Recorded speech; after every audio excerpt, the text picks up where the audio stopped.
ঘরে স্বামীকে রেখেই আরেক সম্পর্কে জড়িয়েছিলেন তরুণী। এক পর্যায়ে পরকীয়া প্রেমিকের সঙ্গে একাধিকবার শারীরিক সম্পর্কেও জড়িয়েছেন।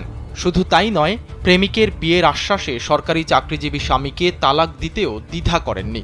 তবে স্বামীকে তালাক দেওয়ার পর সম্পূর্ণ উল্টে গেলেন প্রেমিক। যোগাযোগ বন্ধ করে দিলেন ওই তরুণীর সঙ্গে। পরকীয়া সম্পর্কে জড়িয়ে এভাবেই নিজের সর্বনাশ ডেকে এনেছেন বরগুনার তালতলী উপজেলার বড়বগী ইউনিয়নের হরিণখার এলাকার তরুণী সুমাইয়া। প্রেমিক মাহবুব মুন্সির এমন প্রতারণা তিনি কোনোভাবেই মেনে নিতে পারছেন না।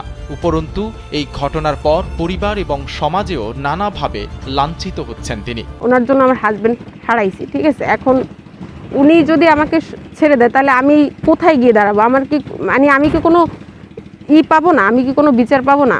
সর্বস্ব শেষ করছে আমার হাজবেন্ড। ওনার জন্য হারাইছি। আমার যতটুকু টাকা পয়সা আর্নিং ছিল সব কিছু ওনার পিছনে হারাইছি। উনি আমাকে যখন যেখানে ডাকতো আমি ওনার কথা মতো চলতাম। উনি আমার কিছু পার্সোনাল ছবি থাকার কারণে ওনার কাছে উনি যেটা বলতো আমার আসলে শুনতে বাধ্য হইতো। কিছু